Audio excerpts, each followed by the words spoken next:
ప్రియమైన దేవుని ప్రజలారా, మరొకసారి మీతో వర్తమానాన్ని పంచుకోవడానికి దేవుడిచ్చిన ఈ కృప సదవకాశాన్ని బట్టి ఉదయకాంతి సమయంలో దేవునికి కృతజ్ఞతాస్తుతులు చెల్లిస్తూ మీరందరూ కూడా సంతోషంగా ఉన్నారని నమ్ముతూ అనుదినము దేవుని నేను ప్రార్థిస్తూ ఉన్నాను. ఎలా ఉన్నారు ప్రియులారా? బాగున్నారా? సంతోషం. మీరందరూ బాగున్నారనే ప్రభు పేరు నేను ఎంతగానో ఆనందిస్తున్నాను. ఈ దినం యొక్క వాక్య సందేశాన్ని మనం చదవగలుగుతున్నాం ప్రియులారా. చదివి వాక్యంలో ఉన్నటువంటి సత్యాన్ని గమనించి ప్రభు కొరకు మనం వేగిరపడదాం. లూకా సువార్త 13వ అధ్యాయంలో 10వ వచనాన్ని చదువుదాం. 10 నుంచి 13 వచనాన్ని నేను చదవనే ఉన్నాను. అయితే ఆలకించండి. విశ్రాంతి దినమున ఆయన ఒక సమాజ మందిరములో బోధించుచున్నప్పుడు 18 ఏండ్ల నుండి బలహీనపరచు ఆత్మ పట్టిన ఒక స్త్రీ అచ్చట ఉండెను. ఆమె నడుము వంగిపోయి ఎంత మాత్రమును చక్కగా నిలబడలేక ఉండెను. యేసు ఆమెను చూసి రమ్మని పిలిచి, అమ్మా, నీ బలహీనతలో నుండి విడుదల పొంది ఉన్నావని చెప్పి ఆమెతో చెప్పి ఆమె మీద చేతులు ఉంచగా ఆమె చక్కగా నిలవబడి దేవుని మహిమపరిచెను. కాబట్టి ప్రియమైనటువంటి దేవుని పిల్లలారా, యేసు ప్రభు ఒక మందిరంలో, సమాజ మందిరంలో పరసంబంధమైనటువంటి వాక్యాన్ని బోధిస్తూ ఉన్నటువంటి దినాలలో విశ్వాసంతో, నమ్మకంతో దేవుని మందిరానికి వెళ్తా ఉంది ఒక బిడ్డ. ఆమె విశ్వాసం బలహీనమైందా లేక ఆమె ఆరోగ్యం బలహీనమైంది అనేటువంటి పాయింట్ మనం ఇక్కడ చూస్తూ ఉంటున్నాం. కనుక నా ప్రియమైన వారులారా, ఎంతో భక్తితో, విశ్వాసంతో, నమ్మకంతో ఎంత మాత్రమును నడుము చక్కగా లేక వంగిపోయి ఆ బలహీనపరచు దయ్యం పట్టినటువంటి ఆ స్త్రీ మరి ఎంతకాలం నుండి ఆ వేదనలో ఉన్నదో చాలా మందికి తెలిసి తెలియనట్లుగా ఉన్నారు. కానీ యేసు ప్రభు ఆమెను గుర్తించాలంట సమాజ మందిరంలో. ఆమె యొక్క బలహీనం ఎన్ని రోజుల నుంచి అలా ఉన్నది అని చూస్తే 18 సంవత్సరాల నుంచి ఆ దురాత్మ ఆ తల్లిని అంటుకట్టనీయకుండా, ఆరోగ్యకరంగా ఉండనివ్వకుండా చాలా చాలా రీతులుగా బలహీనపరుస్తూ వచ్చిందని మనం చదువుతున్నాం వాక్యంలో. కానీ ఆ తల్లి విశ్వాసం, నిరీక్షణ యేసు ప్రభు మీద ఉంచింది. ఏదో ఒక సమయం నా కొరకు దేవుడు ఉంచే ఉంటాడని నమ్మకంతో, విశ్వాసంతో దేవుని మందిరానికి వెళ్తా ఉంది. ఆమె విశ్వాసమే ఆమెను రక్షించెను. ఆమె నమ్మకమే ఆమెను బలపరిచిన దానికి యేసు ప్రభు వాక్యాన్ని చెబుతూ, బోధిస్తూ ఆ తల్లి మీద దృష్టిని ఉంచి, అమ్మా, నీ బలహీనతలో నుండి నీవు విడుదల పొంది ఉన్నావు, రమ్ము అని పిలిచాడంట. ఆమె బలహీనమైపోయిన పరిస్థితి యేసుకు తెలుసు గనుకనే ఆమెను రమ్మని పిలిచి, నువ్వు విడుదల పొంది ఉన్నావు అన్నాడు. దీనికి కారణం మనము ఆలోచిస్తే ఆమె పెద్దగా ఉన్నటువంటివి వేదాంతాలేమి లేవండి. ఒకటి మాత్రం వాస్తవం.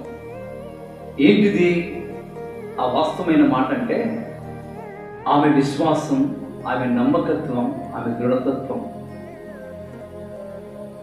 ఆమె విశ్వాసమే రక్షించింది. యేసు ప్రభు ఆ బలహీనతని విడిపించేదానికి 18 సంవత్సరాలు ఆమె రోగం పోవడానికి అంత టైం పట్టిందండి. కొన్ని దేవుని మహిమ కొరకు వస్తాయి, కొన్ని దేవుడి తన సేవకుల ద్వారా జరిగించేదానికి కూడా వస్తాయి. నా ప్రియమైన వారులారా, 18 సంవత్సరాల నుంచి దయ్యము పట్టినటువంటి ఆత్మతో పీడించబడిన ఆ తల్లి ఎన్ని శ్రమలు అనుభవించుంటారు, ఎంతగా రోధించుంటుంది, ఎంతగా బాధపడి ఉంటుంది, ఎంతగా కృంగి కృంగి కృంగి కృషించిపోయి ఉంటుందో ఒకసారి ఆలోచించారు.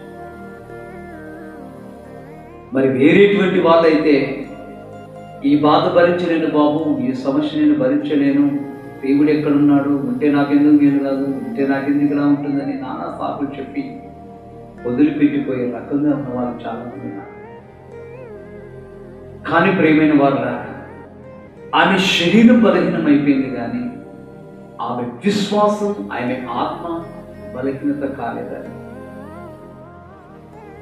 ఈ రోజులో దేవుడు మంచి ఆరోగ్యాన్ని ఇచ్చి, నెమ్మదినిచ్చి, మనిషిగా బ్రతకమంటున్నాడు. దేవుని అనుజాలను అనుసరించి జీవించమని యేసు ప్రభు తన సేవకులతో పలికిస్తూ ఉన్నాడు.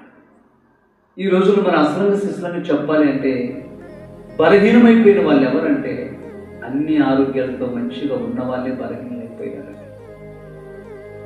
ఆ విశ్వాసం కోరుకోవాలంటే, ఆ విశ్వాసం మంచిగా కావాలి అనంటే, ఆ బలహీనతల నుంచి నీవు విడిపించబడాలనంటే దేవుని మందిరానికి రాక తప్పదు. ఆ తల్లి కూడా ఎన్నో ఏళ్ళ నుంచి సమాజ మందిరంలో ఉన్నటువంటి ఒక ఆరాధనకి ఆ తల్లి కూడా వెళుతూనే ఉన్నది. కానీ ఆమెలో ఉన్నటువంటి దృఢత్వం, విశ్వాసం ఏమిటంటే పిల్లలారా, ఏనాటికైనా కూడా దేవుడు నన్ను కరుణించకుండా పోతాడా, ఇంతగా నేను భక్తిగా విశ్వాసంతో నడుస్తున్నంటే దేవుడు నాకు న్యాయం చేయకపోతాడా అనే విశ్వాసం. గూలిదని, బలహీనం పడిందని, రొక్కిగా ఉన్నదని, బక్కగా ఉన్నదని చాలామంది నవ్వింటారు, నవ్వుకొని ఉంటారు. ఆమె నుంచి సనుకులు గొడుగులు కూడా చాలా చేసి ఉంటారు. కుటుంబంలో కూడా ఆమెకి నెమ్మది లేక, మనశ్శాంతి లేక కూడా జీవించి ఉంటుందని నేను చెప్పగలను. కానీ ఎన్ని బలహీనం అయిపోయినా కూడా పిల్లలారా, నా దేవుని పిల్లలారా, ఆమె విశ్వాసం బలహీనత కాలేదని వాక్యంలో యేసు ప్రభువే సాక్షాత్కారంగా ఆమెను గురించి మాట్లాడుతున్నాడు. నీ బలహీనంలో నుండి నీవు విడుదల పొంది ఉన్నావు. అట్లాగే నా ప్రేమైనటువంటి దేవుని పిల్లలారా, ఈ రోజుల్లో ఎవరు ఎటువంటి బలహీనతలో ఉన్నారో నాకు తెలియదు. కానీ యేసయ్య అంటున్నాడు, ఆమెకున్నది ఆ బలహీనత, నీకున్నది ఏ బలహీనత. కానీ ఆ బలహీనత నీకు విడుదల దొరకాలంటే నమ్మకమైనటువంటి వాడు ప్రభువైన యేసుక్రీస్తు.